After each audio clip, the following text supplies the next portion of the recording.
By 1927, the Cromwell operation had evolved into a terrifyingly efficient machine.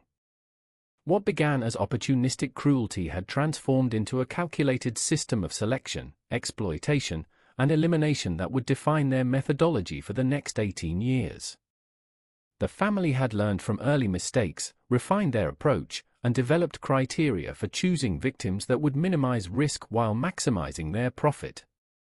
Eleanor Cromwell maintained detailed records in a leather-bound ledger she kept locked in the orphanage office safe. These records, discovered decades later during the property excavation, revealed the cold calculation behind each child's fate.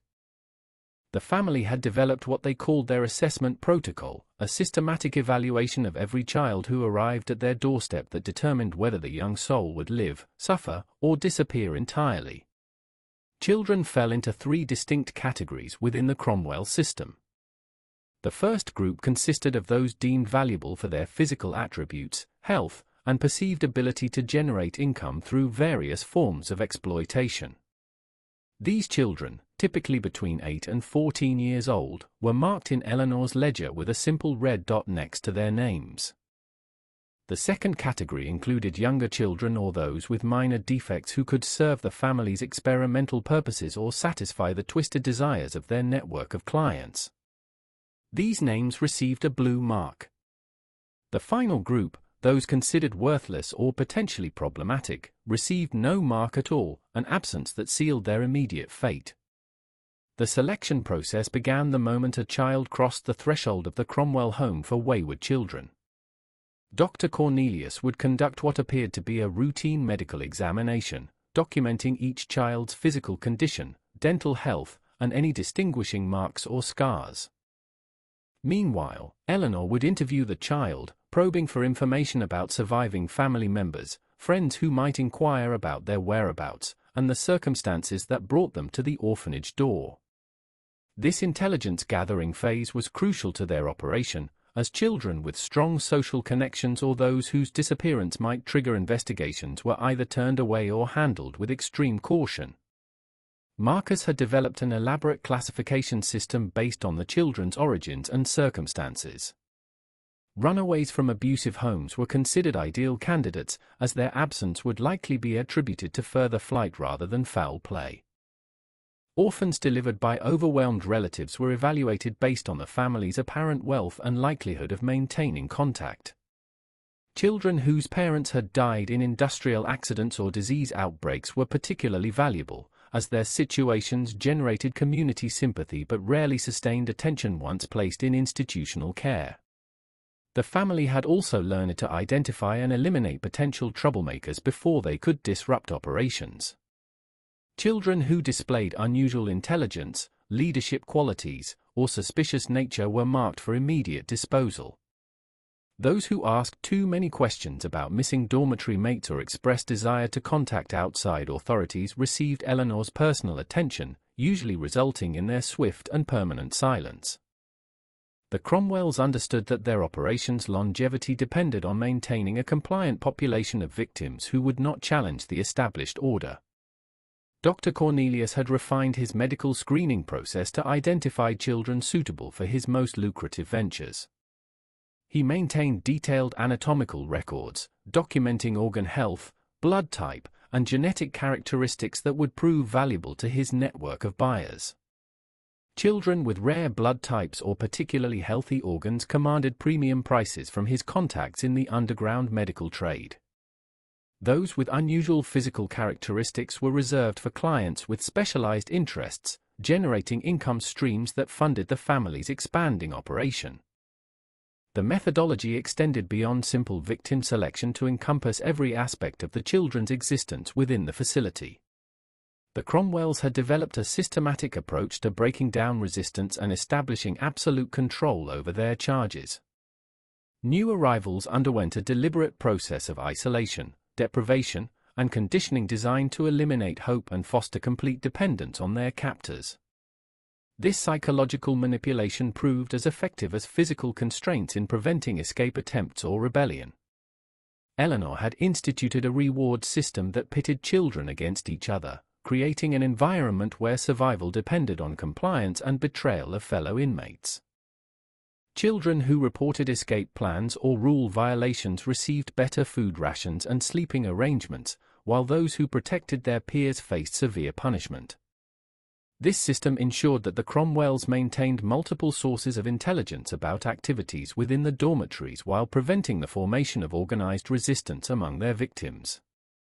The family's evolution included the development of sophisticated disposal methods that left no trace of their crimes.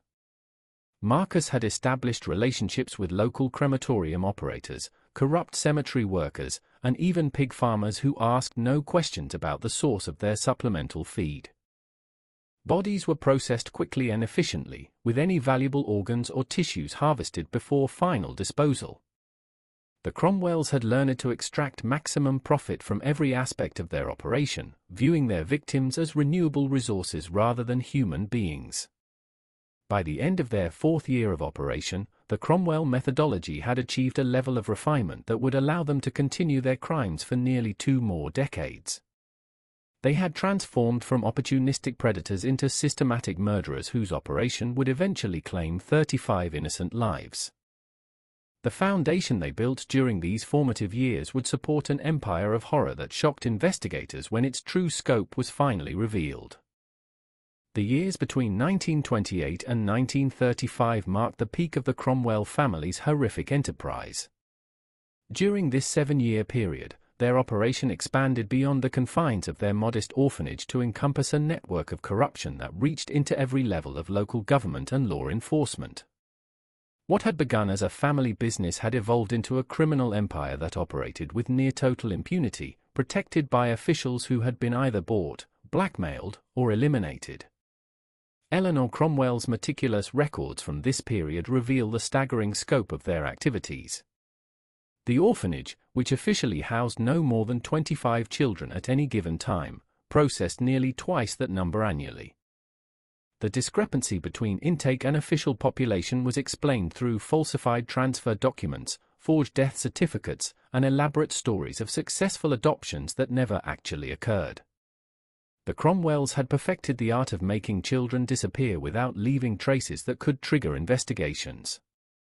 Dr. Cornelius had established lucrative partnerships with underground medical facilities operating in major cities throughout the region. His contacts included disgraced surgeons who had lost their licenses, experimental researchers operating outside legal boundaries, and wealthy individuals seeking organ transplants without the inconvenience of waiting lists or background checks. The doctor's reputation for providing fresh, healthy specimens had spread through whispered conversations in medical circles where ethics were considered optional and profits were paramount. The family's network extended far beyond medical professionals to include judges who sealed adoption records without proper verification, police officers who misfiled missing person reports, and social workers who accepted bribes to overlook obvious discrepancies in the orphanage documentation. Sheriff Thomas Whitmore had become their most valuable asset, ensuring that any investigation into missing children was either delayed, misdirected, or quietly abandoned. His protection allowed the Cromwells to operate with unprecedented boldness. Marcus had developed sophisticated transportation methods that allowed them to move victims across state lines without detection. He maintained a fleet of modified vehicles with hidden compartments, established safe houses along major travel routes, and cultivated relationships with truck drivers and railroad workers who could transport human cargo without asking questions. This infrastructure enabled the family to expand their client base beyond the local area to include buyers in distant cities where their crimes were less likely to be connected to the orphanage. The Cromwells had also begun accepting special orders from wealthy clients with specific requirements. These requests ranged from children with particular physical characteristics to victims intended for ritualistic purposes by occult groups operating in major metropolitan areas. The family's willingness to fulfill these specialized demands commanded premium prices that funded further expansion of their operation and provided additional layers of protection through their clients' influence and resources. Before we continue deeper into this nightmare, I need to pause and acknowledge something important. This story represents one of the most disturbing chapters in American institutional history, and sharing these forgotten horrors requires courage from both storyteller and listener. If you're brave enough to hear these suppressed truths about our past, please subscribe to join our community of truth seekers. Let us know in the comments what state you're listening from and what time it is where you are. We're building a global network of people who refuse to let these stories remain buried. Eleanor had instituted a breeding program within the orphanage, forcing older children into situations that produced infants who were immediately sold to the highest bidders. These newborns commanded the highest prices in their catalogue of human merchandise, as they could be easily integrated into wealthy families who asked no questions about their origins. The psychological trauma inflicted on the teenage mothers was considered irrelevant by the Cromwells, who viewed their victims as livestock rather than human beings. The family's peak period was characterized by their ability to maintain multiple revenue streams simultaneously. While Dr. Cornelius focused on medical sales, Marcus developed relationships with labor contractors who needed workers for dangerous jobs where safety regulations were ignored and worker deaths were expected. Children who survived to adolescence were often sold into industrial slavery, mining operations, or agricultural work where their eventual deaths would be attributed to workplace accidents rather than murder. Eleanor's role had evolved from simple record-keeping to sophisticated financial management. She maintained multiple bank accounts under various names, invested their profits in legitimate businesses that provided cover for their activities, and established trust funds that would support their operation for decades. Her business acumen ensured that the family's wealth continued to grow even as their crimes escalated in both frequency and brutality. The Cromwells had also developed a sophisticated information network that allowed them to identify potential victims before they reached the orphanage. They cultivated relationships with hospital workers who could identify dying parents, court clerks who processed custody cases, and even clergy members who were approached by families unable to care for their children. This advanced intelligence allowed them to intercept children before they entered the official system, eliminating bureaucratic trails that might later prove problematic.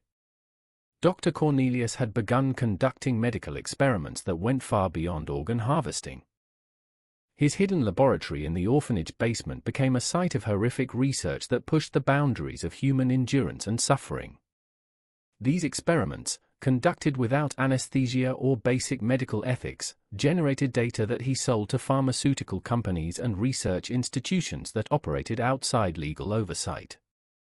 The children who survived these procedures were often left permanently damaged, their suffering extending far beyond their eventual deaths. By 1935, the Cromwell operation had achieved a level of sophistication and protection that seemed to guarantee its continued success.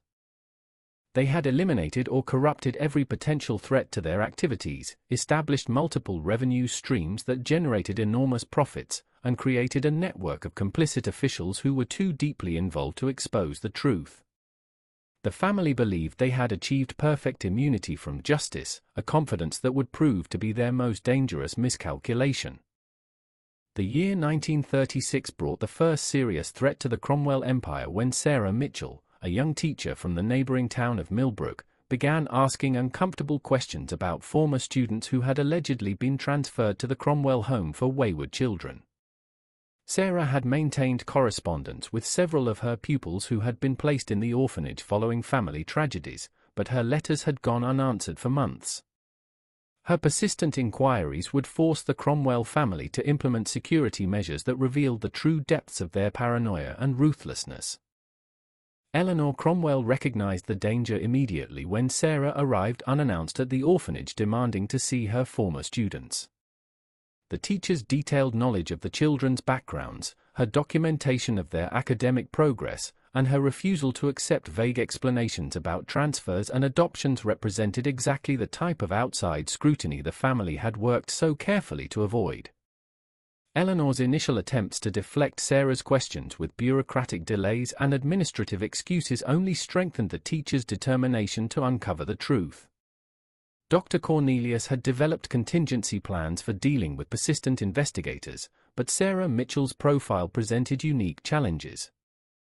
Unlike the desperate parents or overwhelmed relatives they typically managed, Sarah possessed social connections, professional credibility, and the backing of the Millbrook School District. Her disappearance or sudden death would trigger investigations that could expose their entire operation. The family needed a more sophisticated approach to neutralize this threat without creating additional problems. Marcus was assigned the task of gathering intelligence on Sarah's personal life, family connections, and potential vulnerabilities. His investigation revealed that the teacher lived alone, had no immediate family in the area, and maintained a somewhat reclusive lifestyle that would make her disappearance less immediately noticeable. However, she had shared her concerns about the missing children with her school principal and had documented her attempts to contact the orphanage in official correspondence that would be discovered if she vanished. The Cromwells decided to implement a campaign of intimidation designed to discourage Sarah's investigation without resorting to immediate violence. They began with subtle threats, having Marcus pose as a concerned citizen who warned her about the dangers of interfering with powerful families who had connections throughout the county. When these warnings failed to deter her, they escalated to more direct intimidation tactics, including anonymous threatening letters and mysterious figures watching her home at night. Eleanor had learned from previous close calls that maintaining detailed records of potential threats was essential for long-term security. She began keeping a separate ledger documenting every individual who had shown excessive interest in the orphanage operations, their personal information, family connections, and the methods used to neutralize their concerns.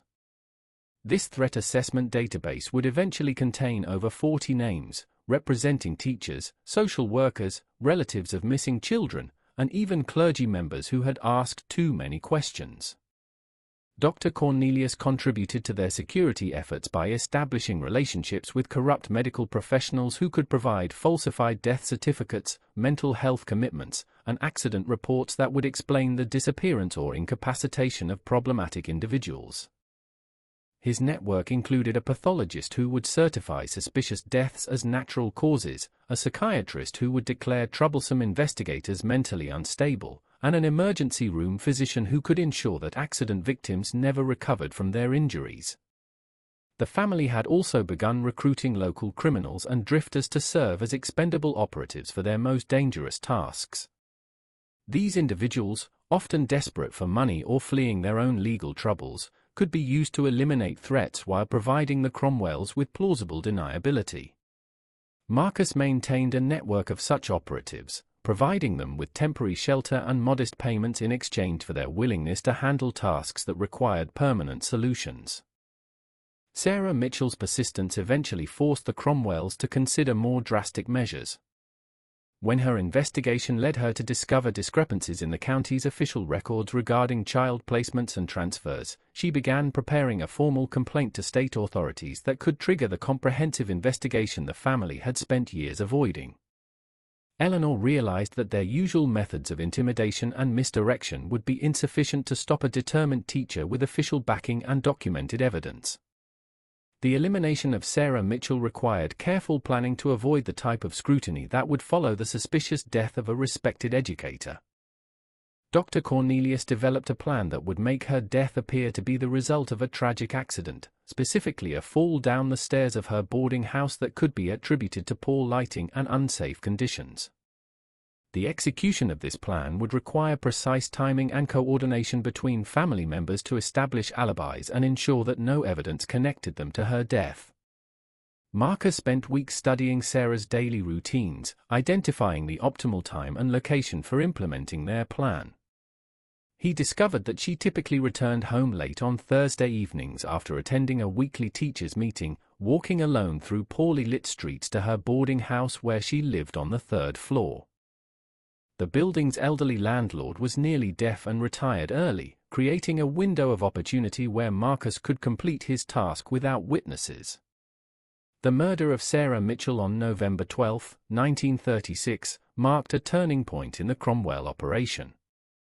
Her death was officially ruled an accidental fall, but several of her colleagues expressed suspicions about the timing of her death so soon after she had begun investigating the orphanage.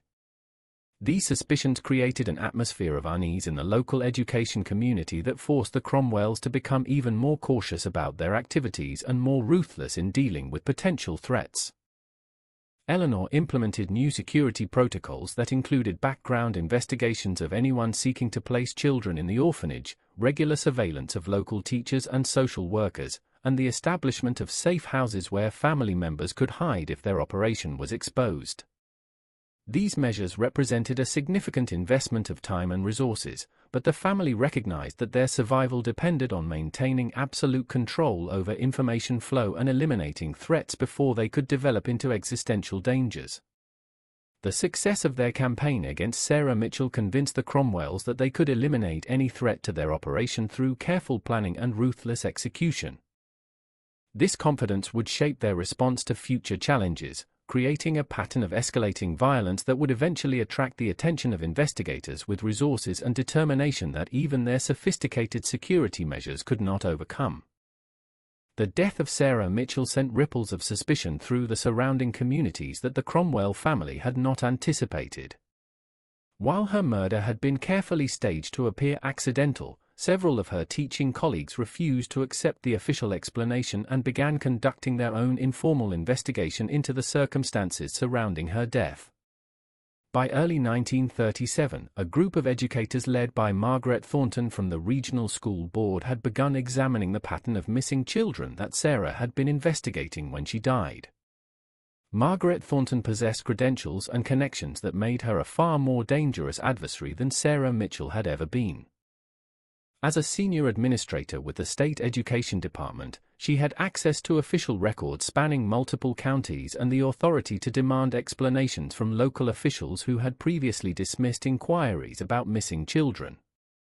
Her investigation began with Sarah's notes, which had been preserved by the Millbrook School principal, but quickly expanded to encompass a systematic review of child placement records throughout the entire region.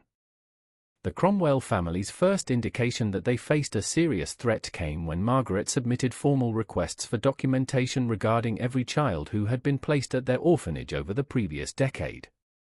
These requests, backed by state authority, could not be ignored or deflected through the usual methods of bureaucratic delay and misdirection. Eleanor realized that their carefully constructed web of falsified records and corrupted officials was about to face scrutiny from investigators with both the resources and motivation to uncover the truth. Dr. Cornelius attempted to neutralize the threat through his network of corrupt medical professionals, commissioning a psychiatric evaluation that would declare Margaret mentally unstable and unsuitable for her position. However, Margaret's reputation and professional standing made such an approach extremely risky, as questions about her sudden removal would likely intensify rather than diminish the investigation into Sarah Mitchell's death and the missing children. Marcus was tasked with conducting surveillance on Margaret and her team of investigators to determine the scope of their inquiry and identify potential weaknesses that could be exploited. His reconnaissance revealed that Margaret had been in contact with officials from 3 neighboring states who were conducting similar investigations into unexplained disappearances of children from institutional care. The scope of the investigation had expanded far beyond the Cromwell operation to encompass a regional pattern that could expose their entire network of corrupt officials and criminal partners. The family convened an emergency meeting in January 1937 to assess the threat and develop a response strategy. Eleanor's analysis of their situation was sobering. Margaret Thornton's investigation had already uncovered discrepancies that could not be explained through administrative error or bureaucratic incompetence. The State Education Department's involvement meant that local officials who had previously protected the Cromwells might be forced to cooperate with investigators to protect their own positions. Sheriff Thomas Whitmore, their most valuable protector within law enforcement, informed the family that he had received direct orders from the State Attorney General's office to provide full cooperation with Margaret's investigation. The sheriff's ability to suppress or misdirect inquiries had been severely compromised by the level of official attention the case was receiving. He warned the Cromwells that his continued protection would depend on their ability to provide convincing explanations for the discrepancies that investigators had already identified. If this investigation into America's darkest institutional secrets is keeping you on the edge of your seat, you're not alone. Stories like this remind us why we need fearless people willing to confront uncomfortable truths about our past. Hit that like button if you think more people need to hear these suppressed histories, and share this video with someone who isn't afraid to face the reality of what happened in places like the Cromwell Orphanage. Your support helps us continue bringing these forgotten victim stories to light. Eleanor began implementing damage control measures designed to create distance between the family and their most incriminating activities.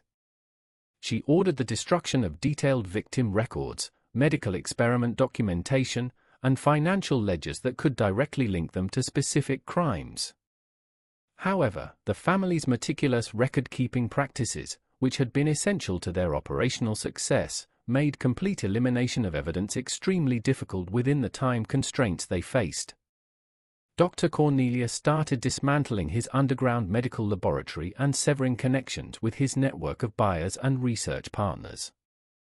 The sophisticated equipment he had accumulated over years of profitable operations needed to be disposed of carefully to avoid creating additional evidence of his illegal activities.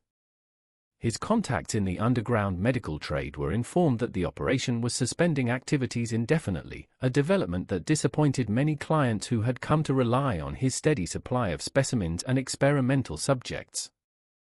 Margaret Thornton's investigation team made their first visit to the Cromwell Home for Wayward Children in February 1937, arriving unannounced with a court order authorizing them to inspect all records and interview current residents.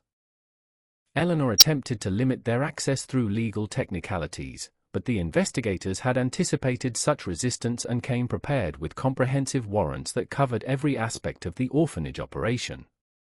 The inspection revealed immediate problems that Margaret's team documented meticulously. The orphanage's current population was significantly lower than official records indicated it should be, with no adequate explanation for where the missing children had gone. Medical records were incomplete or entirely absent for many residents, and the facility's financial accounts showed expenditures that were inconsistent with the modest operation they claimed to maintain. Marcus attempted to intimidate the investigation team through the same tactics that had proven effective against less determined adversaries. However, Margaret had anticipated such pressure and had arranged for state police protection during their visits to the orphanage. The presence of law enforcement officers who were not under Sheriff Whitmore's direct control eliminated the family's ability to use threats or violence to discourage the investigation. Dr. Cornelius made a critical error during his interview with Margaret's team when he provided medical explanations for child deaths that contradicted the official cause of death listed on certificates he had signed.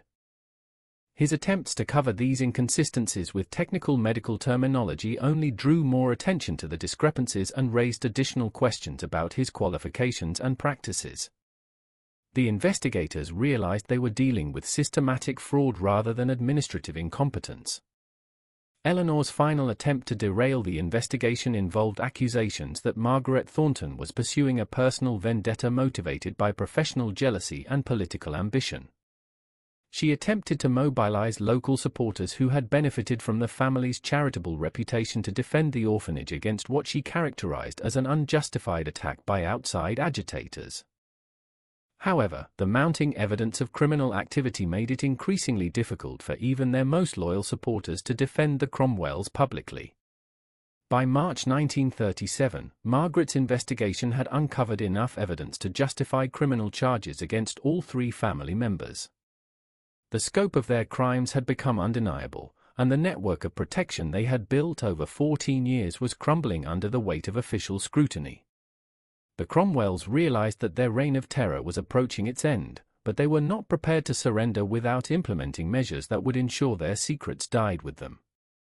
The breakthrough in Margaret Thornton's investigation came from an unexpected source when 15-year-old Timothy Wells, one of the few survivors of the Cromwell operation, made contact with investigators in April 1937. Timothy had escaped from the orphanage 3 months earlier during a transfer operation that went wrong when Marcus's vehicle broke down on a remote country road. The teenager had been hiding in abandoned buildings and surviving through petty theft, too terrified to approach authorities who he believed were complicit in the horrors he had witnessed. Timothy's emergence as a witness marked the beginning of the end for the Cromwell family empire. His detailed testimony provided investigators with first-hand accounts of the systematic murder, medical experimentation, and human trafficking that had been occurring within the orphanage walls for over a decade. More importantly, Timothy could identify specific locations where bodies had been disposed of, describe the underground laboratory where Dr. Cornelius conducted his experiments, and name corrupt officials who had facilitated the family's operations.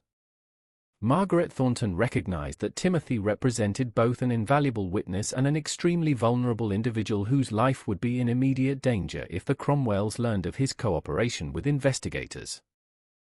She arranged for the teenager to be placed in protective custody at a secure facility in the state capital, far from the influence of local officials who might betray his location to the family. Timothy's safety became the investigation's highest priority, as his testimony would be essential for securing convictions against the perpetrators. The information Timothy provided allowed investigators to focus their efforts on specific areas where evidence of the Cromwells' crimes could be found. His description of the basement laboratory led to the discovery of surgical equipment, medical specimens, and documentation that proved Dr. Cornelius had been conducting unauthorized human experimentation. The teenager's knowledge of body disposal sites directed search teams to remote locations where human remains were eventually recovered, providing physical evidence of multiple murders. Eleanor Cromwell's paranoia reached dangerous levels when she realized that their operation had been compromised by a surviving witness whose testimony could destroy everything they had built. Her first instinct was to eliminate Timothy before he could provide investigators with additional damaging information, but the teenager's protective custody made such action extremely difficult. Eleanor began pressuring Marcus to develop a plan for reaching Timothy despite the security measures that surrounded him. Dr. Cornelius attempted to discredit Timothy's testimony by claiming the teenager was mentally disturbed, suffering from delusions caused by trauma and malnutrition. He provided investigators with falsified medical records suggesting that Timothy had a history of psychological problems and violent behavior that made his statements unreliable. However, Margaret's team had anticipated such attempts at character assassination and had arranged for independent psychological evaluations that confirmed Timothy's mental competence and credibility. The investigation expanded rapidly as Timothy's revelations provided leads that connected the Cromwell operation to criminal networks operating throughout the region. His descriptions of clients who had visited the orphanage allowed investigators to identify individuals involved in human trafficking, illegal organ harvesting, and ritualistic abuse. These connections revealed that the Cromwell family had been operating as part of a much larger criminal enterprise that spanned multiple states and involved dozens of corrupt officials. Marcus made several desperate attempts to locate and eliminate Timothy before his testimony could be used in criminal proceedings. His efforts included bribing guards at the secure facility, attempting to infiltrate the investigation team with false credentials, and even considering an armed assault on the location where Timothy was being held. However, state authorities had anticipated such attempts and had implemented security measures that made reaching the witness nearly impossible. Eleanor began destroying additional evidence as the investigation closed in on their operation. She ordered the demolition of sections of the orphanage basement where the most incriminating activities had occurred, hoping to eliminate physical evidence that could corroborate Timothy's testimony. However, investigators had already documented much of the facility through photographs and had recovered crucial evidence before the family's destruction efforts could be completed. Dr. Cornelius made a critical mistake when he attempted to flee the jurisdiction with crucial records that he believed would implicate his criminal partners if discovered by investigators. His arrest at a railway station with documents detailing his network of buyers and research collaborators provided authorities with evidence that expanded the investigation far beyond the Cromwell family to encompass the entire regional criminal enterprise they had been serving. Timothy's testimony revealed the existence of other potential witnesses among children who had been sold by the Cromwells to labor contractors and private buyers. His knowledge of where these victims had been sent allowed investigators to track down additional survivors who could provide corroborating testimony about the family's criminal activities. Each new witness strengthened the case against the Cromwells while revealing additional victims whose fates had been unknown. Margaret Thornton's investigation team faced mounting pressure from corrupt officials who realized that the expanding inquiry threatened to expose their own complicity in the Cromwell operation. Sheriff Thomas Whitmore attempted to discredit the investigation by claiming that Margaret was exceeding her authority and pursuing charges based on unreliable testimony from a disturbed teenager. However, the mounting physical evidence made such claims increasingly difficult to defend. Eleanor's final attempt to save the family operation involved offering to provide information about their criminal partners in exchange for reduced charges and relocation to a different jurisdiction. She claimed that the Cromwells had been forced to participate in the trafficking network by threats from more powerful criminal organizations who would kill them if they refused to cooperate.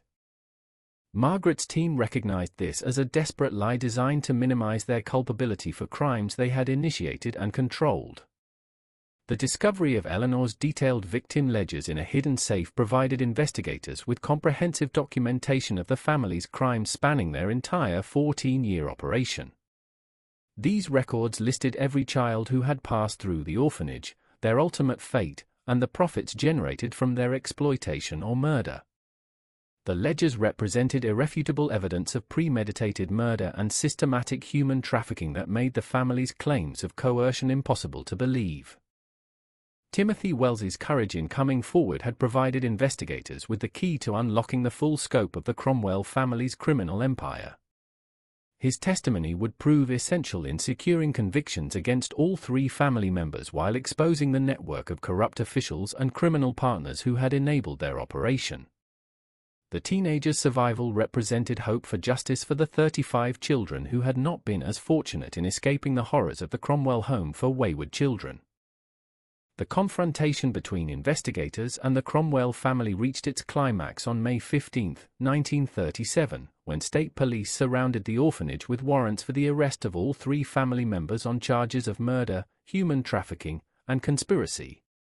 Eleanor Cromwell's response to this final assault on their operation revealed the depths of depravity that had driven their 14-year reign of terror and demonstrated her willingness to destroy evidence and witnesses rather than face justice for their crimes. Margaret Thornton led the arrest team personally, determined to ensure that the family could not escape through the network of corrupt officials who had protected them for so many years. The operation had been planned in absolute secrecy, with only investigators from outside the local jurisdiction participating to prevent advance warning from reaching the Cromwells. State police had established roadblocks on all routes leading away from the orphanage while search teams prepared to execute simultaneous raids on the family's properties and known associates. Eleanor's reaction to the approaching arrest demonstrated the calculating mindset that had enabled her to orchestrate mass murder for over a decade. Rather than attempting to flee or destroy remaining evidence, she made the horrifying decision to eliminate the current orphanage residents who could serve as witnesses against the family. Her plan involved setting fire to the dormitory buildings while the children slept, creating what would appear to be a tragic accident that would prevent their testimony from being used in criminal proceedings. Dr. Cornelius had barricaded himself in his basement laboratory with several of the orphanage's youngest residents, threatening to kill them if investigators attempted to enter the facility. His demands included safe passage out of the jurisdiction and guarantees that his medical research would not be destroyed by authorities who he claimed were too ignorant to understand its scientific value. The physician's delusion that his torture of children represented legitimate medical research revealed the twisted logic that had justified years of systematic cruelty. Marcus attempted to implement his mother's plan to eliminate witnesses by dousing the main dormitory building with gasoline and preparing to ignite it when state police breached the orphanage gates. However, Timothy Wells had provided investigators with detailed knowledge of the building's layout and the family's likely responses to an assault, allowing rescue teams to reach the children before Marcus could complete his murderous task. The teenager's information proved crucial in preventing a final massacre that would have claimed the lives of the remaining survivors. The standoff at the orphanage lasted 6 hours as negotiators attempted to convince Dr. Cornelius to release his hostages without harming them. Margaret Thornton personally communicated with the physician, appealing to whatever remained of his medical ethics while secretly coordinating with tactical teams who were preparing to storm the basement laboratory if negotiations failed. The investigators knew that time was running out, as the doctor's increasingly erratic behavior suggested he was preparing to kill his hostages rather than surrender. Eleanor's capture came when she attempted to reach the dormitory building where Marcus was preparing his arson attack. State police officers tackled her as she carried containers of accelerant toward the children's sleeping quarters, preventing what would have been the murder of 12 additional victims. Her arrest was accompanied by a torrent of threats and curses directed at investigators, revealing the hatred and contempt for human life that had motivated her crimes for so many years. The breakthrough in the basement standoff occurred when investigators cut power to the laboratory, plunging Dr. Cornelius into darkness and confusion that allowed tactical teams to breach the facility through multiple entry points simultaneously. The physician was subdued before he could harm his hostages, but the rescue revealed additional horrors as officers discovered evidence of recent medical experiments conducted on children who had been reported missing weeks earlier. The basement laboratory contained surgical equipment, preserved specimens, and documentation that provided irrefutable evidence of systematic torture disguised as medical research. Marcus's arrest prevented the deaths of the remaining orphanage residents, but investigators discovered that he had already murdered 3 children earlier that morning in an attempt to eliminate witnesses who could testify about the family's crimes. The bodies were found in a storage room where Marcus had attempted to conceal them until he could complete the destruction of the entire facility. His willingness to kill children even as police surrounded the building demonstrated the family's complete lack of remorse for their actions. The search of the orphanage grounds revealed the full scope of the Cromwell operation's brutality. Investigators discovered multiple burial sites containing the remains of victims spanning the family's entire 14-year criminal enterprise. The systematic nature of the murders was evident in the organization of the burial sites, with bodies sorted by age and method of death in a grotesque catalogue of human destruction that shocked even experienced investigators who had dealt with violent crimes throughout their careers. Eleanor's final act of defiance involved attempting to destroy crucial evidence by swallowing keys to safety deposit boxes and hidden vaults where the family had stored records of their criminal partners and financial assets. Her actions forced investigators to implement emergency medical procedures to recover the evidence while simultaneously revealing additional aspects of the criminal network that extended far beyond the orphanage operation. The keys led to discoveries that implicated dozens of corrupt officials and criminal associates throughout the region.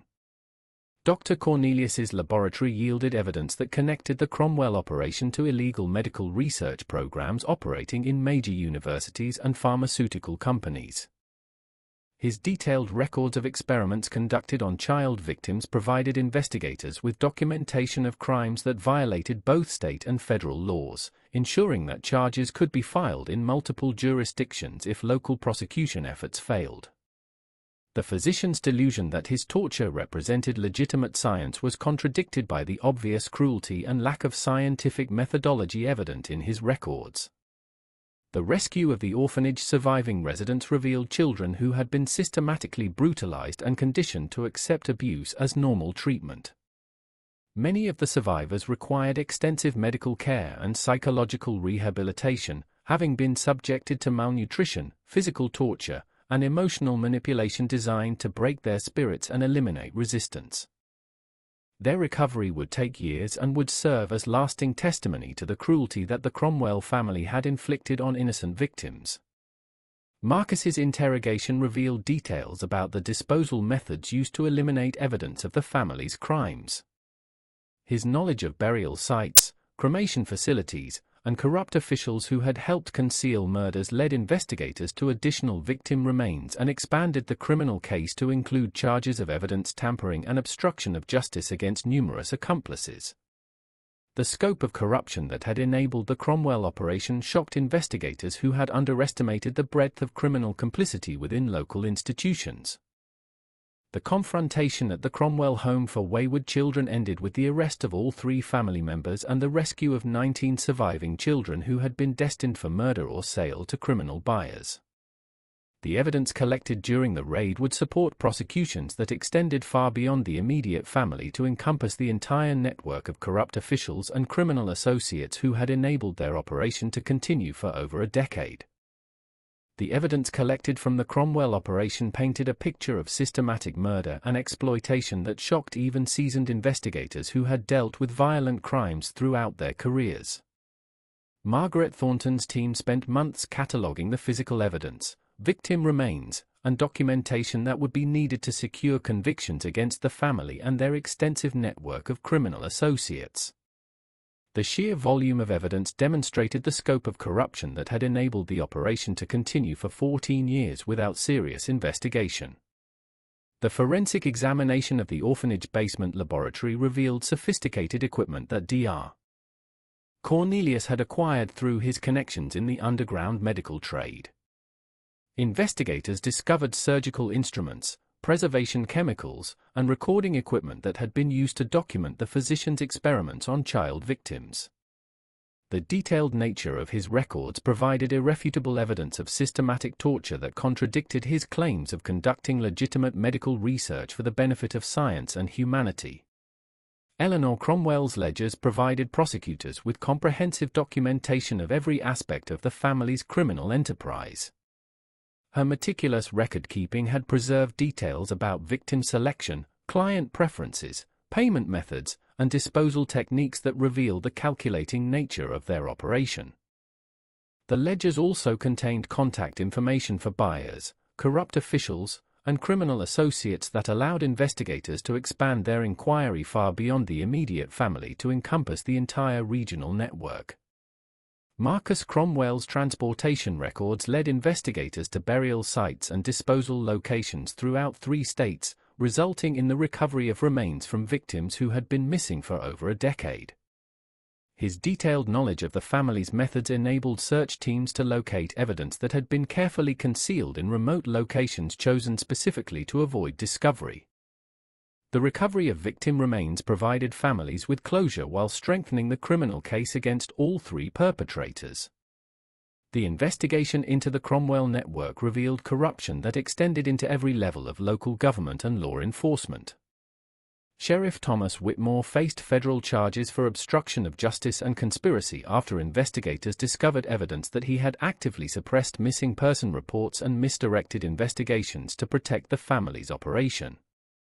His cooperation with prosecutors in exchange for reduced charges provided additional evidence against corrupt judges, social workers, and medical professionals who had facilitated the trafficking network.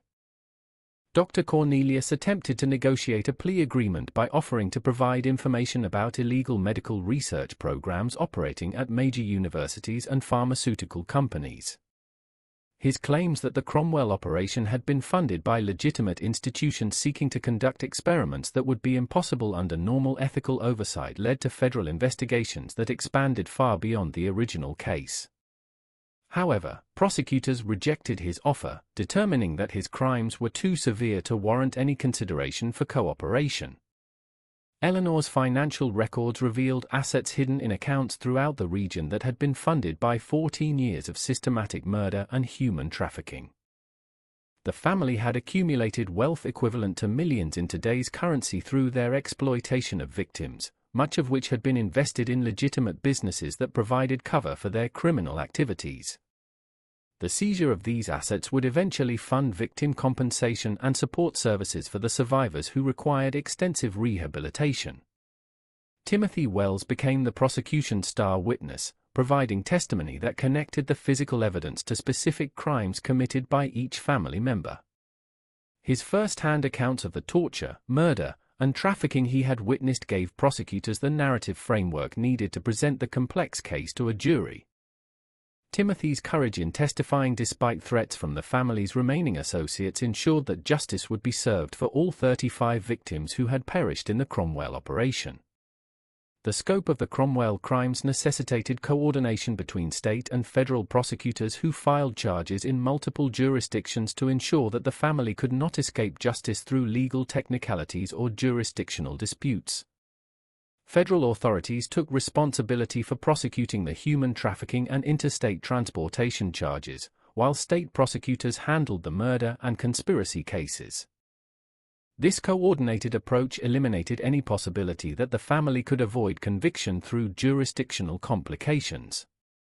As we approach the conclusion of this horrific chapter in American history, I want to acknowledge the courage it takes to confront these dark truths about institutional abuse and corruption.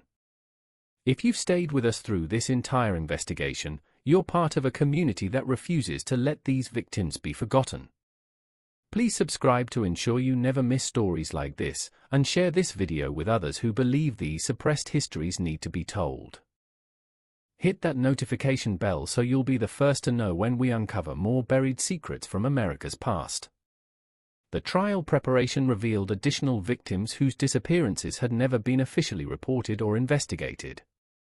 Many of these children came from families too poor or marginalized to demand official attention when their loved ones vanished. The Cromwells had deliberately targeted such vulnerable populations, knowing that their disappearances would generate minimal scrutiny from authorities who were already compromised by corruption or indifference to the suffering of society's most defenseless members. Eleanor's attempts to claim mental illness as a defense strategy were undermined by the meticulous nature of her record-keeping and the calculated decisions documented in her personal correspondence with criminal associates. Her letters revealed a woman who understood the moral implications of her actions while choosing to continue committing crimes for financial gain. The prosecution successfully argued that her mental competence was demonstrated by her ability to maintain the elaborate deceptions necessary to operate their criminal enterprise for over a decade. Dr. Cornelius faced additional charges related to his illegal disposal of medical waste and his unlicensed practice of medicine on unwilling victims. His basement laboratory had violated numerous health and safety regulations while serving as the site of systematic torture that had no legitimate medical purpose.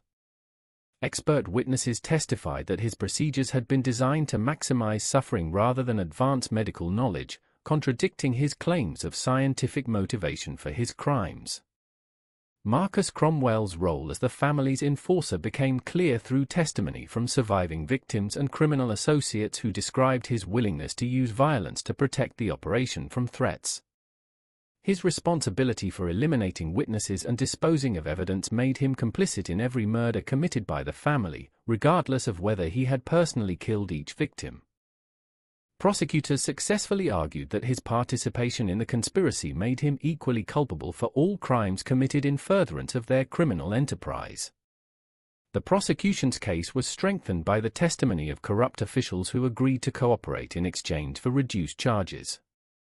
Their admissions of accepting bribes, falsifying records, and suppressing investigations provided insight into the systematic nature of the corruption that had enabled the Cromwell operation.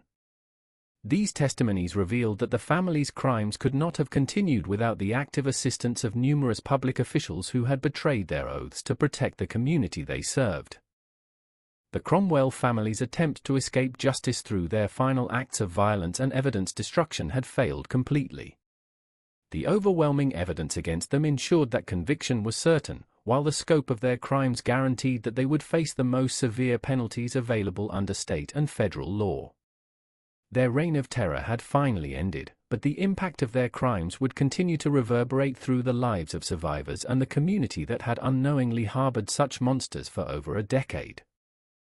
The trial of the Cromwell family began on September 12, 1937, in the county courthouse that had been transformed into a fortress of security to protect witnesses and ensure that justice could proceed without interference from the criminal network's remaining associates.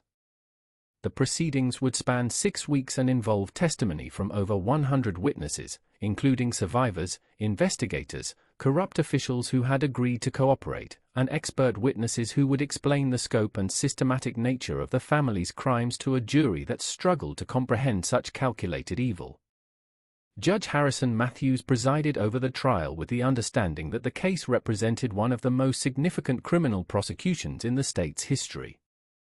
The evidence against the Cromwell family was so overwhelming that the primary challenge facing prosecutors was presenting the complex case in a manner that would allow the jury to understand the full scope of their crimes without becoming overwhelmed by the sheer volume of horrific details. The judge implemented special procedures to protect witnesses while ensuring that the defendants received fair representation despite the community's outrage over their crimes. Timothy Wells's testimony proved to be the most compelling evidence presented during the trial. His detailed accounts of the torture, murder, and trafficking he had witnessed provided the jury with first-hand descriptions of the family's methods and motivations. Timothy's courage in facing cross-examination from defense attorneys who attempted to discredit his mental state and credibility demonstrated the strength that had enabled him to survive the Cromwell operation and seek justice for his fellow victims. Eleanor Cromwell's defense strategy involved claiming that she had been coerced into participating in the criminal enterprise by threats from her son Marcus and husband Cornelius. Her attorneys argued that she had been a victim of domestic abuse who had maintained detailed records only because she had been forced to do so by the dominant male figures in her family. However, prosecution witnesses testified that Eleanor had been the driving force behind the operation's expansion and had personally selected many of the victims for murder or trafficking. Dr. Cornelius attempted to maintain his claim that his medical experiments had been conducted for legitimate scientific purposes and that his victims had died from natural causes related to their poor health and living conditions. His defense team brought in expert witnesses who testified about the potential medical benefits of research conducted on unwilling subjects, arguing that such practices had historical precedent in medical advancement. These arguments were thoroughly discredited by prosecution experts who demonstrated that the physician's procedures had no scientific value and were designed solely to inflict suffering. Marcus Cromwell's defense attorneys focused on his youth when the criminal enterprise began, arguing that he had been indoctrinated into criminal behavior by parents who had corrupted his moral development from childhood. They claimed that Marcus had been a victim of psychological abuse who had no choice but to participate in the family's crimes or face violent punishment himself. However, witnesses testified that Marcus had displayed enthusiasm for violence and had voluntarily escalated the brutality of the operation beyond what his parents had initially envisioned. The prosecution's presentation of physical evidence consumed 2 full weeks of the trial as experts explained the significance of the surgical equipment, preserved specimens, and documentation recovered from the orphanage. The victim ledgers maintained by Eleanor Cromwell provided prosecutors with a chronological account of every murder committed by the family, complete with details about victim selection, methods of killing, and disposal techniques. The meticulous nature of these records demonstrated the calculated planning that had enabled the operation to continue for 14 years. Testimony from corrupt officials who had facilitated the Cromwell operation revealed the extent of institutional failure that had enabled such systematic murder to occur without detection. Sheriff Thomas Whitmore's admission that he had suppressed missing person reports and misdirected investigations for financial gain provided insight into the corruption that had protected the family from justice. His cooperation with prosecutors in exchange for reduced charges helped expose the broader network of complicit officials who had betrayed their public trust. The recovery of victim remains provided families with closure while strengthening the prosecution's case against all 3 defendants. Forensic experts testified about the methods used to identify victims and determine causes of death, revealing evidence of systematic torture and medical experimentation that contradicted the family's claims of natural deaths. The presentation of this evidence was carefully managed to respect the dignity of victims while ensuring that the jury understood the brutal reality of the crimes. Eleanor's financial records demonstrated that the family had accumulated substantial wealth through their criminal activities, contradicting defense claims that they had been motivated by desperation or coercion rather than greed. Bank records showed regular deposits corresponding to the sale of victims, while investment portfolios revealed sophisticated financial planning that extended years into the future. The prosecution successfully argued that such long-term financial planning demonstrated premeditation and ongoing criminal intent. Dr. Cornelius's medical license was formally revoked during the trial proceedings after the state medical board reviewed evidence of his unauthorized experiments and illegal practice of medicine. Professional colleagues testified that his procedures violated every principle of medical ethics and had no legitimate scientific purpose. The medical community's condemnation of his actions eliminated any remaining credibility for his claims of conducting beneficial research. The prosecution's case was strengthened by testimony from criminal associates who described the family's methods and motivations in detail. These witnesses, many of whom had accepted plea agreements in exchange for their cooperation, provided insight into the systematic nature of the operation and the family's relationships with buyers, corrupt officials, and other criminal enterprises. Their testimony revealed that the Cromwells had been leaders rather than victims in their criminal network.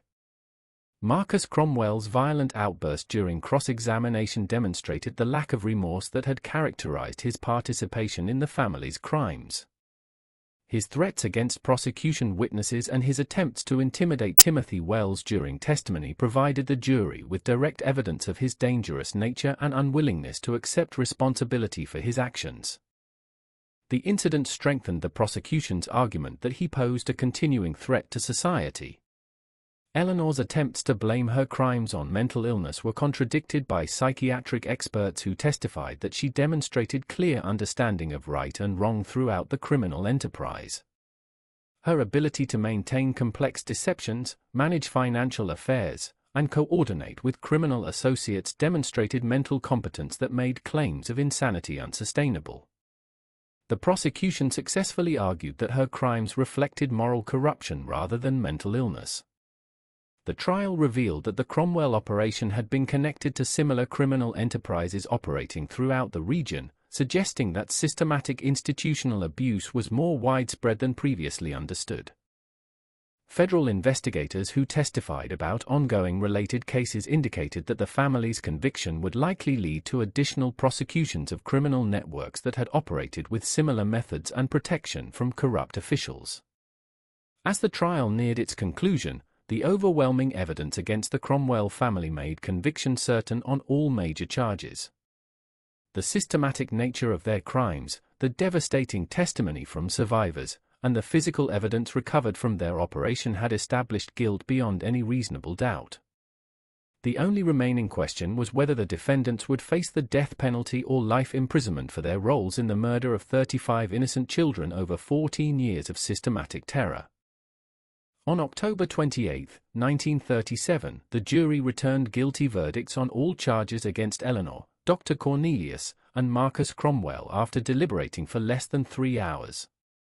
The overwhelming evidence presented during the 6-week trial had left no doubt about their guilt in the systematic murder and trafficking of 35 children over 14 years of operation.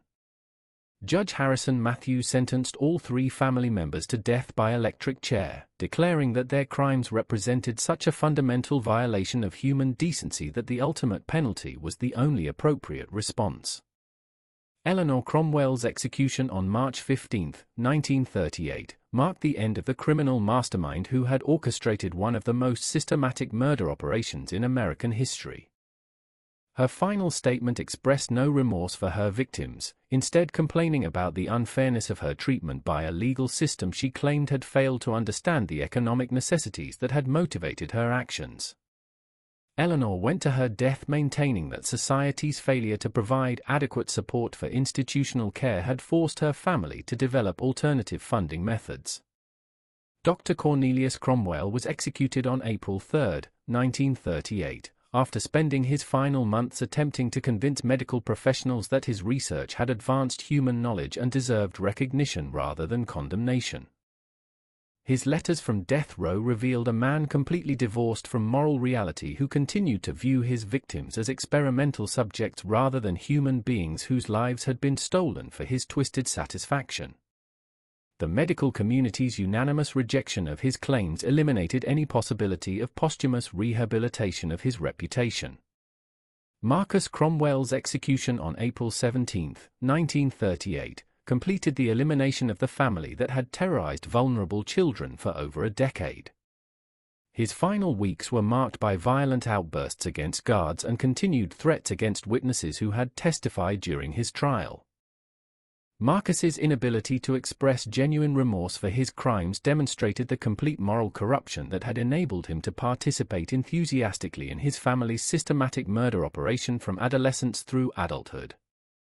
The broader investigation triggered by the Cromwell case resulted in criminal prosecutions that extended throughout the region and exposed systematic corruption within multiple jurisdictions. Sheriff Thomas Whitmore received a 20-year prison sentence for his role in protecting the family's operation, while dozens of other officials faced charges ranging from bribery to conspiracy. The scope of corruption revealed during these prosecutions led to comprehensive reforms in child welfare oversight and law enforcement accountability measures. Timothy Wells emerged from the trial as a symbol of courage and survival whose testimony had been crucial in securing justice for the Cromwell victims. The state provided him with educational opportunities and psychological support that enabled him to rebuild his life despite the trauma he had endured during his captivity. Timothy's later career as a social worker specializing in institutional abuse prevention demonstrated his commitment to ensuring that other vulnerable children would be protected from predators like the Cromwell family. The 19 children rescued from the Cromwell Orphanage during the final raid required extensive rehabilitation to overcome the physical and psychological damage inflicted by years of systematic abuse. Many of these survivors struggled with trust issues, educational deficits, and health problems that persisted throughout their lives.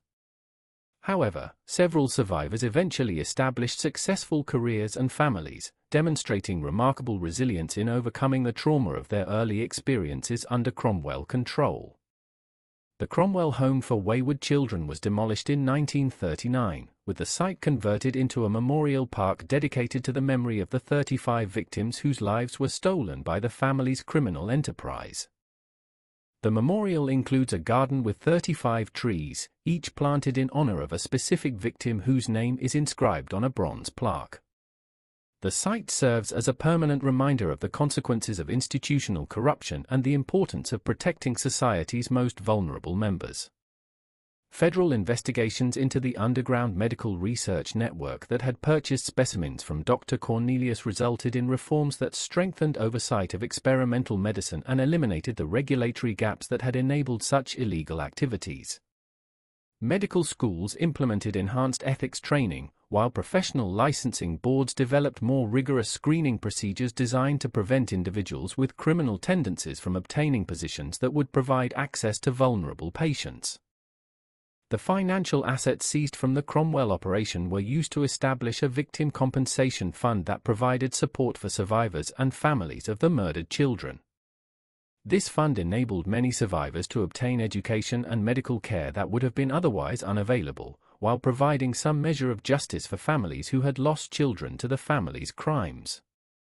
The fund's continued operation into the present day ensures that the Cromwell legacy includes positive contributions to victim support rather than only the memory of their horrific crimes.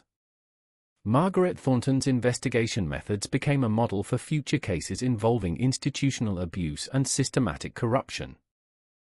Her persistence in pursuing justice despite threats and obstruction from corrupt officials demonstrated the importance of external oversight in protecting vulnerable populations from predatory institutions. Thornton's later career included establishing training programs for investigators specializing in cases involving child welfare and institutional abuse. What can we learn from this horrific chapter in our history? The Cromwell case demonstrates how easily institutional systems can be corrupted when proper oversight is lacking and how vulnerable populations become targets for systematic exploitation. If you found this investigation into America's darkest secrets compelling, please subscribe to support our continued efforts to uncover suppressed histories. Share your thoughts about this case in the comments below and let us know what other forgotten mysteries you'd like us to investigate. Together, we can ensure that these victims are remembered and that the lessons of their suffering help protect future generations from similar horrors. The legacy of the Cromwell case extends beyond the immediate victims to encompass broader reforms in child welfare, law enforcement accountability, and institutional oversight that continue to protect vulnerable populations today. The courage of survivors like Timothy Wells and investigators like Margaret Thornton established precedents for pursuing justice even when faced with systematic corruption and institutional resistance. Their example continues to inspire advocates working to protect children from abuse and exploitation.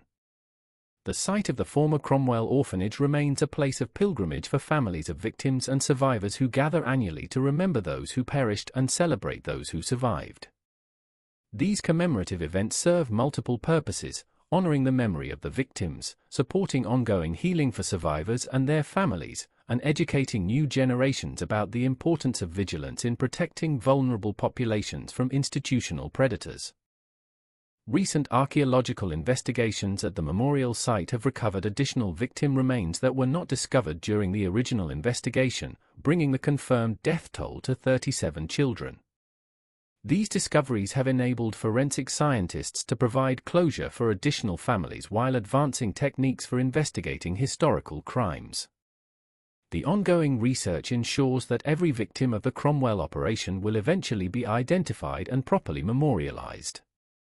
The Cromwell case stands as a permanent reminder that evil can flourish when good people fail to act and that institutional authority provides no moral legitimacy for criminal behavior.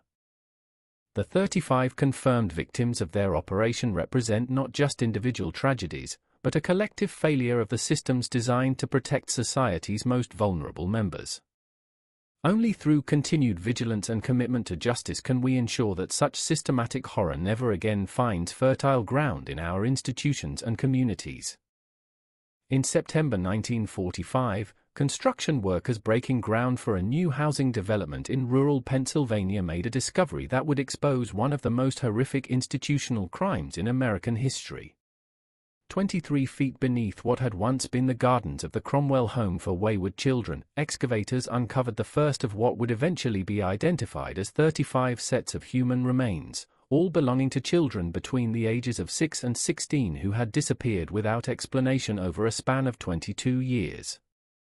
The Cromwell Home had operated from 1923 to 1945 as a privately funded orphanage that claimed to provide care and education for children who had been abandoned, orphaned, or removed from unsuitable family situations. To the surrounding community, the institution represented Christian charity at its finest, run by the respected Cromwell family who had built their reputation on decades of apparent devotion to child welfare and community service. Eleanor Cromwell, the facility's director, was known throughout the county as a woman of exceptional moral character whose dedication to improving the lives of disadvantaged children had earned her recognition from religious and civic organizations across the state. Before we descend into this tale of institutional horror, understand that this story isn't for everyone. Only those brave enough to confront the darkest chapters of American institutional history should continue. If you're ready to join our community of truth seekers who refuse to let these stories remain buried, hit that subscribe button and let us know in the comments what state you're listening from and what time it is where you are. We're building a global network of people committed to exposing the suppressed histories that powerful institutions have tried to erase. The investigation that followed the discovery of the burial site revealed that the Cromwell family had operated their orphanage as a front for systematic murder, human trafficking, and medical experimentation that claimed the lives of children whose disappearances had been carefully concealed through falsified records and corrupt official cooperation. Dr. Cornelius Cromwell, Eleanor's husband and the facility's chief medical officer, had maintained detailed documentation of his experimental procedures, while their son Marcus had served as the operations enforcer, eliminating witnesses and disposing of evidence with methodical precision. The scope of the Cromwell crimes became apparent as investigators examined records that revealed a sophisticated criminal enterprise designed to exploit society's most vulnerable population. Children who entered the Cromwell home were systematically evaluated for their potential value in various illegal markets, including organ harvesting, human trafficking, and experimental medical research. Those deemed unsuitable for profitable exploitation were murdered outright, their bodies disposed of in the carefully maintained gardens that had served as the family's private cemetery for over 2 decades. Eleanor Cromwell had established the orphanage in 1923 following the death of her father, whose substantial inheritance provided the initial funding for what appeared to be a legitimate charitable enterprise. Her reputation as a devout Christian woman with genuine concern for abandoned children enabled her to obtain the necessary permits and community support to operate without significant oversight from state authorities. The remote location of the facility, surrounded by dense woodland and accessible only through a single unpaved road, provided the isolation necessary for conducting criminal activities without detection. Dr. Cornelius Cromwell brought medical credentials and professional connections that enhanced the family's respectability while providing access to underground networks of individuals involved in illegal medical research and organ trafficking. His background included training at legitimate medical institutions, but his practice had been marked by ethical violations and experimental procedures that pushed the boundaries of accepted medical standards. The orphanage provided him with an unlimited supply of subjects for research that would have been impossible to conduct in regulated medical facilities. Marcus Cromwell had been raised within the criminal enterprise from childhood, learning to view violence and exploitation as normal aspects of family business. His education included training in transportation methods, evidence disposal, and intimidation techniques that would prove essential to maintaining the operation's security over more than 2 decades. By the time he reached adulthood, Marcus had become a skilled killer whose enthusiasm for violence exceeded even his parents' expectations. The family's criminal methodology relied on careful selection of victims whose disappearances would generate minimal official attention. They targeted children from families too poor or marginalized to demand thorough investigations when their loved ones vanished. Orphans with no surviving relatives, runaways from abusive homes, and children from immigrant families with limited English proficiency were considered ideal candidates for the Cromwell operation because their absence would be attributed to natural causes rather than foul play. The physical layout of the Cromwell home had been designed specifically to facilitate criminal activities while maintaining the appearance of a legitimate orphanage. The main building contained dormitories, classrooms, and administrative offices that would satisfy casual inspection by visiting officials or potential donors. However, the basement level housed a sophisticated medical laboratory where Dr. Cornelius conducted his experiments, while hidden passages and storage areas provided secure locations for holding victims who were awaiting transport to buyers or disposal. Eleanor's administrative skills enabled the family to maintain elaborate deceptions that satisfied state oversight requirements while concealing the true nature of their operation. She developed systems for falsifying transfer records, forging adoption documents, and creating fictional accounts of successful placements that explained the disappearance of children who had actually been murdered or sold. Her correspondence with state officials demonstrated a talent for bureaucratic manipulation that prevented serious scrutiny of their activities. The family's criminal activities generated substantial profits that funded expansion of their operation and provided the financial resources necessary to corrupt local officials whose cooperation was essential for maintaining their facade of legitimacy. Sheriff's deputies, court clerks, social workers, and even judges received regular payments in exchange for overlooking irregularities and suppressing investigations that might expose the truth about the Cromwell home's actual activities. Dr. Cornelius had established relationships with underground medical networks that purchased organs, blood, and other biological materials harvested from his victims. These buyers included disgraced medical professionals, experimental researchers operating outside legal boundaries, and wealthy individuals seeking transplants without the inconvenience of waiting lists or background checks. The physician's reputation for providing fresh, healthy specimens had spread through whispered conversations in medical circles where ethics were considered optional. The discovery of the burial site in 1945 triggered an investigation that would eventually expose the full scope of the Cromwell family's crimes and reveal the systematic corruption that had enabled their operation to continue for over 2 decades. The evidence uncovered during the excavation included not only human remains but also medical equipment, victim records, and correspondence that documented every aspect of their criminal enterprise with horrifying thoroughness. Marcus Cromwell's transportation records, discovered in a hidden safe, revealed that the family's criminal activities had extended far beyond their immediate location to encompass a regional network of corrupt officials, criminal associates, and buyers who had participated in or benefited from their trafficking operation. These records would eventually lead to prosecutions that exposed institutional corruption throughout multiple jurisdictions and resulted in comprehensive reforms designed to prevent similar crimes. The Cromwell case represented a fundamental failure of the systems designed to protect society's most vulnerable members. The family's ability to operate with impunity for over 2 decades demonstrated how easily institutional authority could be corrupted when proper oversight was lacking and how devastating the consequences could be when predators gained access to defenseless victims. The 35 children who perished in their operation were not merely individual tragedies but symbols of collective societal failure to protect those who needed protection most desperately. The Cromwell family's transformation from respected community members into systematic murderers began with circumstances that appeared tragically ordinary to their neighbors in rural Pennsylvania. Eleanor Cromwell had been born Eleanor Hartwell in 1885 to a wealthy industrialist whose fortune derived from steel manufacturing and railroad investments that capitalized on America's rapid expansion during the late 19th century. Her privileged upbringing included private tutoring, European travel, and exposure to progressive social movements that emphasized the moral obligation of the wealthy to improve conditions for society's disadvantaged populations. Eleanor's marriage to Dr. Cornelius Cromwell in 1905 had been arranged by their families as a union that would combine his medical expertise with her inherited wealth to create opportunities for both social advancement and charitable work.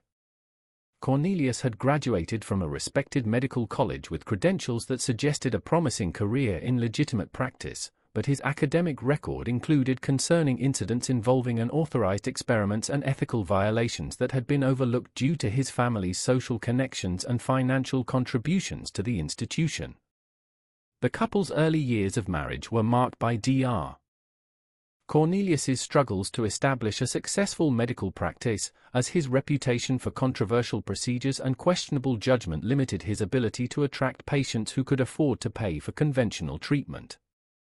His increasing desperation for income led him to accept patients from the margins of society, including criminals, prostitutes, and individuals seeking medical services that legitimate physicians would refuse to provide. These experiences introduced him to underground networks where medical ethics were subordinated to financial profit. Marcus Cromwell was born in 1910 into a household where financial stress and social isolation had begun to corrupt his parents' moral judgment. His earliest memories included overhearing conversations about patients who could not pay their bills and his father's growing frustration with the ethical constraints that limited his medical practice. The child's development was shaped by exposure to his parents' increasingly cynical worldview and their belief that society's rules applied only to those lacking the intelligence or courage to circumvent them. Eleanor's decision to establish an orphanage in 1923 was initially motivated by genuine charitable impulses and her desire to create a lasting legacy that would honor her deceased father's memory. The substantial inheritance she received provided the financial resources necessary to purchase the remote property, construct suitable facilities, and obtain the permits required for operating a private charitable institution. Her reputation for philanthropic work and religious devotion enabled her to gain community support and official approval for the project. The early years of the Cromwell Homes operation appeared to validate Eleanor's charitable intentions, as the facility provided care for genuine orphans and abandoned children who might otherwise have faced dire circumstances. Local officials, religious leaders, and community members praised the family's dedication to child welfare and their willingness to accept difficult cases that other institutions had refused. The facility's remote location was initially viewed as an advantage that would provide children with a peaceful rural environment away from urban corruption and vice. Dr. Cornelius's role as the orphanage's medical officer provided him with legitimate authority over the children's health care while offering opportunities to experiment with treatments and procedures that would have been impossible in regulated medical facilities. His initial experiments involved testing new medications and surgical techniques on children who were genuinely ill, but his growing fascination with the power he wielded over helpless subjects gradually corrupted his medical judgment and moral restraint. Marcus's childhood within the orphanage environment exposed him to his parents' evolving attitudes toward the children in their care. He witnessed his father's medical experiments and his mother's increasing willingness to prioritize financial considerations over child welfare. The teenager's moral development was shaped by his parents' example and their explicit teaching that ordinary moral rules did not apply to individuals with superior intelligence and social position like the Cromwell family. The family's financial situation improved significantly as they learned to exploit the economic opportunities provided by their institutional authority over vulnerable children. Eleanor discovered that wealthy individuals would pay substantial sums for healthy children who could be adopted without the bureaucratic complications associated with legitimate agencies. Dr. Cornelius found buyers for biological materials and experimental subjects among his contacts in underground medical networks. These profitable activities enabled the family to expand their facility and increase their capacity for processing additional victims. Eleanor's administrative talents enabled her to develop sophisticated systems for managing the complex deceptions necessary to conceal their criminal activities from official oversight. She created elaborate documentation that satisfied state requirements while providing cover for activities that violated every principle of child welfare and human decency. Her correspondence with officials demonstrated a talent for manipulation that prevented serious scrutiny while maintaining the family's reputation for charitable work.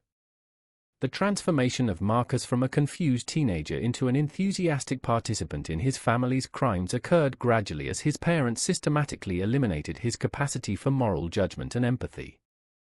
His education included training in violence, deception, and the practical skills necessary for operating a criminal enterprise disguised as a charitable institution.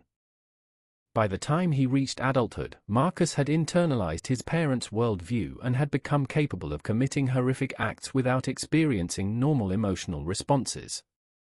Dr. Cornelius's medical practice evolved to encompass procedures that had no legitimate therapeutic purpose but generated substantial profits from buyers who valued fresh biological materials over patient welfare.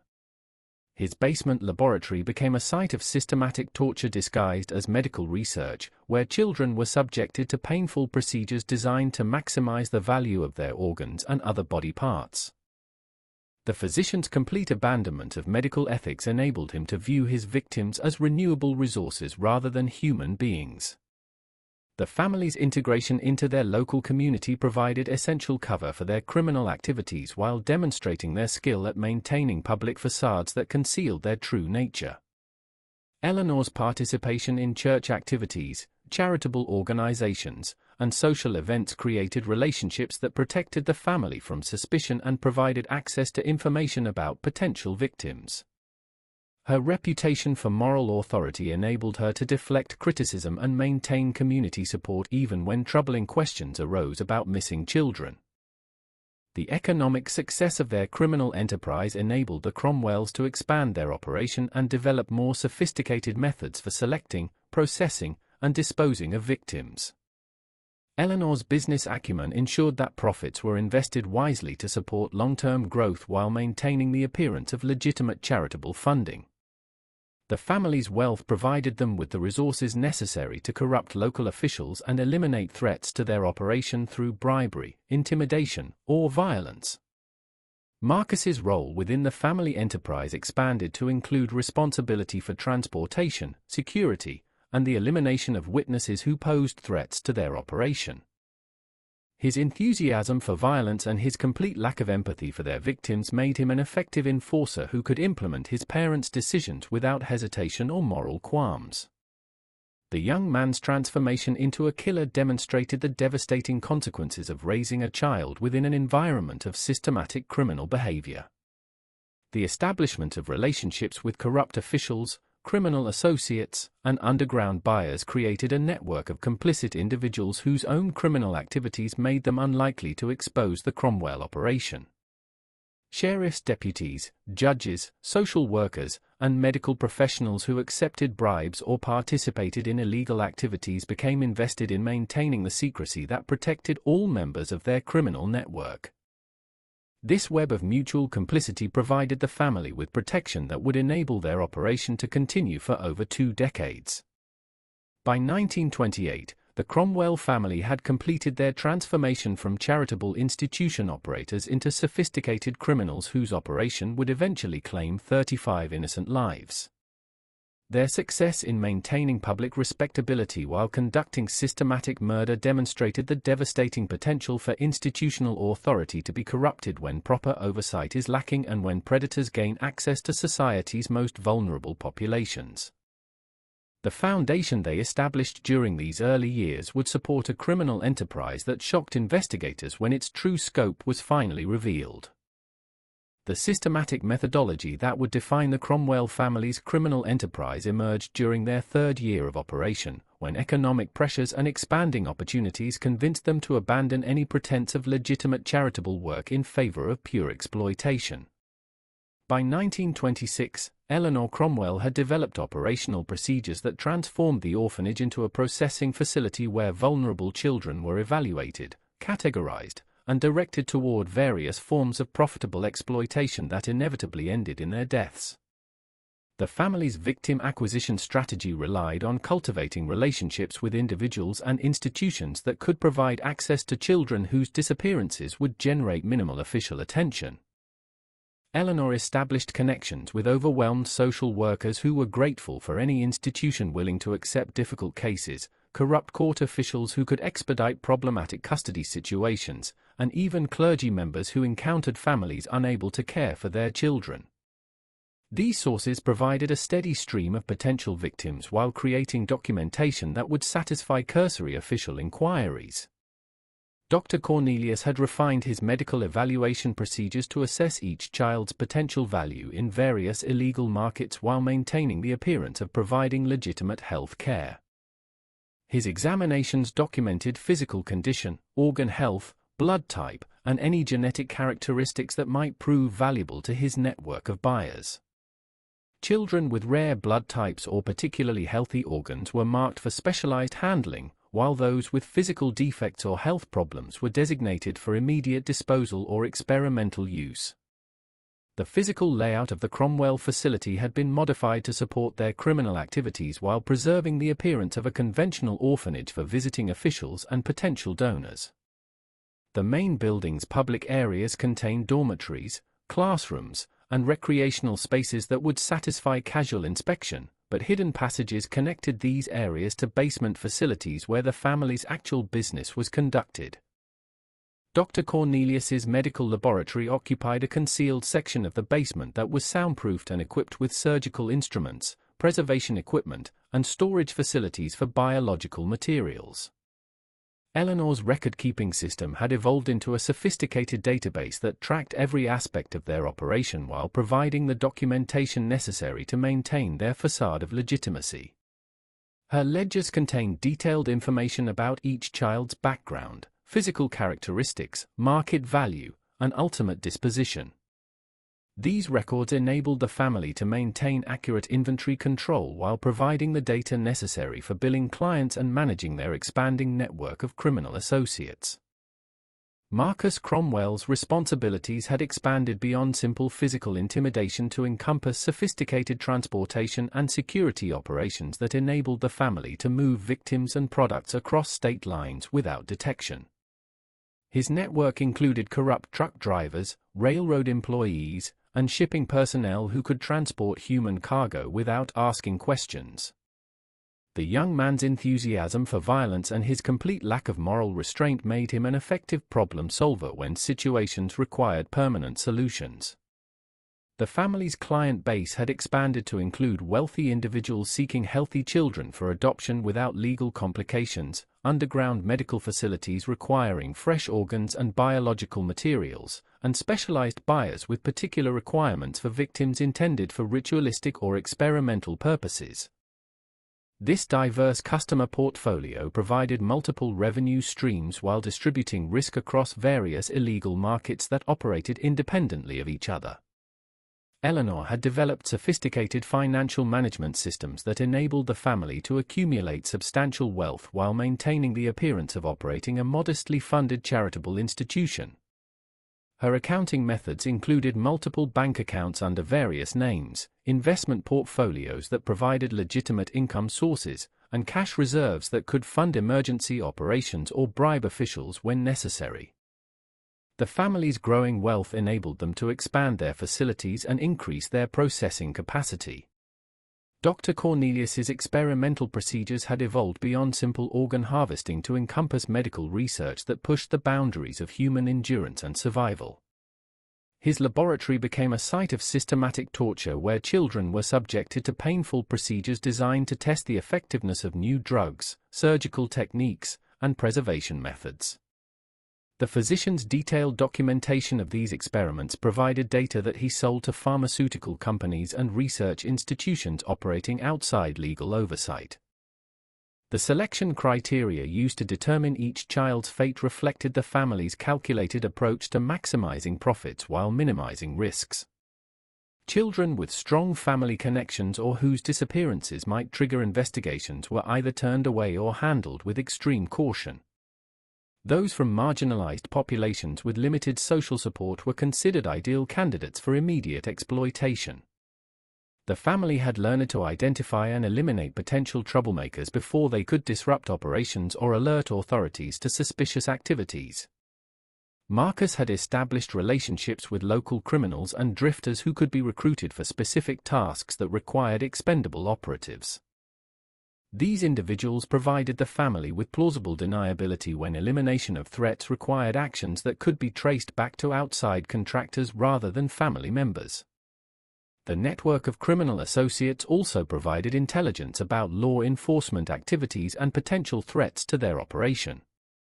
Eleanor's community relationships had become increasingly important for maintaining the family's protective facade and gathering intelligence about potential threats to their operation.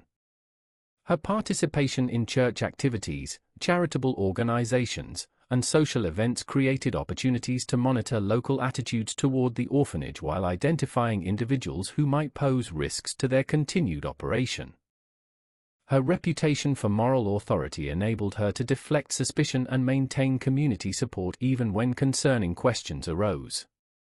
The family's disposal methods had evolved to eliminate virtually all traces of their criminal activities while maximizing the utilization of victim remains for profitable purposes. Dr. Cornelius had established relationships with crematorium operators, corrupt cemetery workers, and even pig farmers who asked no questions about the source of materials they processed. Bodies were systematically harvested for valuable organs and tissues before final disposal through methods that left no recoverable evidence. The psychological conditioning techniques used to control victims had been refined through experience with hundreds of children who had passed through their facility. The family understood that broken spirits were easier to manage than resistant personalities, so they implemented systematic programs of isolation, deprivation, and abuse designed to eliminate hope and foster complete dependence on their captors. Children who survived the initial processing period were psychologically incapable of resistance or escape. Eleanor had developed intelligence networks that provided advance warning of potential threats to their operation, including planned visits by officials, investigations into missing children, and changes in oversight regulations that might affect their activities. Her sources included corrupt employees in government agencies, law enforcement personnel who accepted bribes, and even competing criminal enterprises that shared information about law enforcement activities in exchange for similar intelligence. Dr. Cornelius's medical network had expanded to include connections with legitimate research institutions that unknowingly purchased data and materials derived from his illegal experiments.